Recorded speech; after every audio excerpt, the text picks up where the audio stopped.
Welcome to FSR YouTube channel. Student, उम्मीद है कि आपने लास्ट लेक्चर जो है चैप्टर नंबर 11 फिजिक्स के जो एग्जांपल्स के हैं वो वॉच कर लिए होंगे और राइट डाउन भी कर लिए होंगे। आज हम लोगों ने चैप्टर नंबर 11 की प्रॉब्लम सॉल्व करनी है। हमने 3 फॉर्मुलेशन बेसिक पढ़ी थी। स्पेशल थ्योरी ऑफ रिलेटिविटी के उसमें था हमारे पास जो लेंथ कॉन्ट्रैक्शन, टाइम डायलेशन और मास वेरिएशन। सेम वही फॉर्मुलेशन यहाँ पे हम अप्लाई करेंगे और ये न्यूमेरिकल सॉल्व करने जा रहे हैं। बच्चे हम स्टार्ट करते हैं। प्रॉब्लम नंबर 11.1 कह रहा है an electron is accelerated to a speed of 0.95 c. तो ये हमारे पास जो है ये स्पीड गिवन है v, जिसको हम लोग v से डिनोट करते हैं। तो ये गिवन डाटा के अंदर मैं लिख देता हूँ कि v की वैल्यू बच्चों हमारे पास आएगी 0.995 और c आ जाएगी। कहता है which passes down an evacuated tube of 500 long. तो ये उसकी लेंथ है जिसको हम प्रॉपर लेंथ का नाम देते हैं एल नॉट का। तो एल नॉट की वैल्यू आएगी 500 मीटर आ जाएगा बच्चों। How long will the tube appear to the electron, क्योंकि इलेक्ट्रॉन मोशन में और उसकी स्पीड भी है तो उसके लिए लेंथ कॉन्ट्रैक्ट हो जाएगी। तो वो जो लेंथ आएगी वो एल आप लोगों ने कैलकुलेट करनी है। तो ये हमारे पास गिवन डाटा था, यानी वी गिवन है, एल नॉट गिवन है और एल कैलकुलेट करनी है। हमें पता है कि जो लेंथ का फॉर्मूला है, यहाँ सोल्यूशन हम लोग इसका राइट डाउन करेंगे। बच्चे जो लेंथ है वो हमारे पास आती है L is equal to L naught into, यहाँ पे जो प्रोडक्ट है ये आएगा 1 minus v square over c square. तो यहाँ ये बात समझ लीजिएगा, लेंथ के केस में ये फैक्टर मल्टीप्लाई होता है, टाइम और मैथ के केस में ये फैक्टर डिवाइड हो जाता है। तो यहाँ पे हम वैल्यू पुट करेंगे L is equal to L naught की वैल्यू आएगी 500 इंटू, तो यहाँ पे 1 माइनस वी स्क्वायर। अब v की वैल्यू मेरे पास आ रही है 0.995 सी, तो यहाँ पे मैं लिखूंगा 0.995 सी का स्क्वायर ओवर में आएगा c का स्क्वायर। तो ये पॉइंट इंपॉर्टेंट याद रखिएगा, c की आप वैल्यू ना पुट करें ताकि ये क्वेश्चन आसानी से सॉल्व हो जाए। तो यहाँ पे हमारे पास l is equal to L naught की वैल्यू आएगी 500 इंटू, तो ये आएगा मेरे पास स्क्वायर रूट इंटू 1 माइनस, तो ये 0.995 का हम स्क्वायर करेंगे तो ये मेरे पास आएगा 0.990025 और साथ में हो जाएगा c का स्क्वायर और डिवाइडेड बाय भी आ जाएगा c का स्क्वायर। अब यहाँ से बच्चे याद रखिएगा, सी स्क्वायर को मैं यहाँ पे कैंसिल कर दूंगा। तो कैंसिल करने के बाद जो वैल्यू बचेगी वो बचेगी 1 माइनस 0.990025। तो मैं 1 में से इस फैक्टर को माइनस भी कर सकता हूँ। तो यहाँ पे मैं पहले वैल्यू लिखूंगा 500 इंटू स्क्वायर रूट के अंदर वैल्यू आएगी 1 माइनस 0.990025। पहले मैं इसको माइनस करता हूँ 1 में से, 1 माइनस मेरे पास ये आंसर हो जाएगा, तो ये आएगा 500 इंटू स्क्वायर रूट के अंदर मैं यहाँ पे वैल्यू लिखूंगा, ये मेरे पास आएगा 0.009975। तो यहाँ तक उम्मीद है कि आपको समझ आ गई होगी। मैंने हर स्टेप को सॉल्व किया है ताकि ये चीज़ें क्लियर हो जाए, अदरवाइज ये गाइड बुक के ऊपर जो है वो डायरेक्ट सॉल्व किया जाता है, इसके बाद वो आंसर लिख देते हैं। तो आपने ये सारे के सारा मैथमेटिकल स्टेप राइट डाउन करने हैं।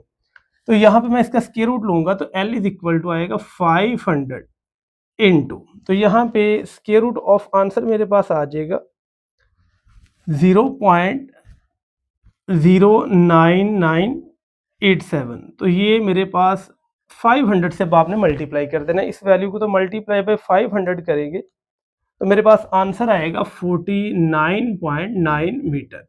इसको आप राउंड बोर्ड करके लिखें तो ये 50 आ जाएगा मीटर। तो ये था बच्चे हमारे पास प्रॉब्लम नंबर 11.1। हर स्टेप को मैंने सॉल्व किया है ताकि ये चीज़ें समझ आ जाएं, क्योंकि यही फार्मूले बार बार यूज होंगे तो हमें इन चीज़ों को अप्लाई करना आना चाहिए। वैसे भी इस चैप्टर के अंदर टोटल 2 ही टॉपिक हैं जो हमारे पास शामिल है ज़्यादा, जिसमें से न्यूमेरिकल डिस्कस हुए हैं, तो इस वजह से इनको आपने अच्छे से समझना। अब आते हैं 11.2 प्रॉब्लम की तरफ। वो कहता है कि न्यूट्रॉन बीइंग नॉट स्टेबल। यहाँ पे एक बात बड़ी इंपॉर्टेंट याद रखिए कि न्यूट्रॉन जो है वो कह रहा है कि स्टेबल नहीं है, यानी वो डिकम्पोज होगा। कहता है डिसइंटीग्रेट इन 20 मिनट।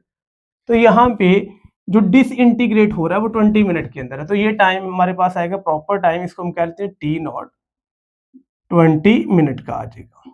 इसके बाद बच्चे वो क्या कह रहा है, on the average how long will it seem to be exit if shoots out from the nucleus with the speed of, यानी वो कह रहा है कि कितना टाइम आएगा टी अगर उसकी स्पीड हो जाए 0.8 सी।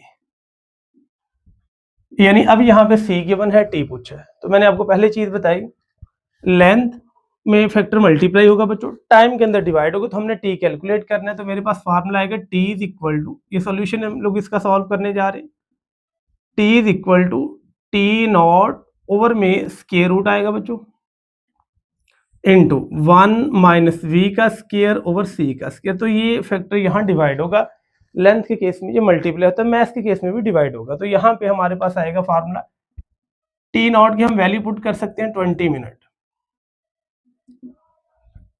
ओवर 1 माइनस, तो बच्चों ये 1 माइनस बनेगा v की वैल्यू, v है 0.8 c, तो ये हमारे पास आ जाएगा 0.8 c का स्क्वायर, यानी 0.8 c का हम लोग कर लेंगे स्क्वायर, और डिवाइडेड बाय c का भी हमारे पास आ जाएगा स्क्वायर।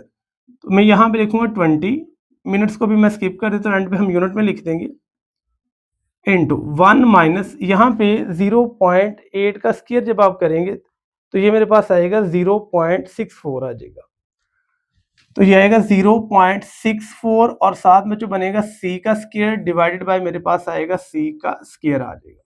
तो ये c स्क्वायर से हम लोग कैंसिल कर देंगे, तो वैल्यू बचेगी 1 माइनस 20 डिवाइडेड बाय 1 माइनस 0.64 का स्क्वायर रूट आ जाएगा। तो इसको मैं माइनस करूंगा तो ये मेरे पास वैल्यू आएगी, 1 में से हम लोग आंसर को माइनस कर देंगे तो ये मेरे पास आएगा 0.36, तो ये आएगा 0.36 का स्क्वायर रूट। तो इसको अगर हम सॉल्व करें तो ये स्क्वायर रूट ऑफ आंसर अगर मैं करूं तो ये मेरे पास आएगा 0.6। अब 0.6 को हम डिवाइड कर दें 20 से, तो ये आएगा 20 डिवाइडेड बाय 0.6 आ जाएगा, तो ये आंसर आएगा 33.3 मिनट। तो ये था मेरे पास प्रॉब्लम नंबर 11.2। अब यहाँ पे एक पॉइंट में थोड़ा सा एक्सप्लेन कर देता हूँ। अगर आप गौर करें तो यहाँ एल नॉट थी 500, लेकिन एल आई 50, यानी कि जो लेंथ है वो एल नॉट से डिक्रीज कर गई, तो इसी वजह से हम इसे कहते हैं कि लेंथ कॉन्ट्रैक्शन का पॉइंट।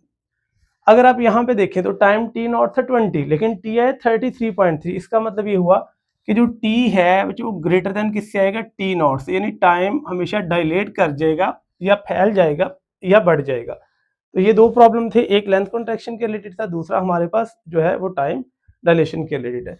बच्चे नेक्स्ट लेक्चर में हम लोग प्रॉब्लम देखेंगे 11.3 and 11.4। Thank you for watching my YouTube channel.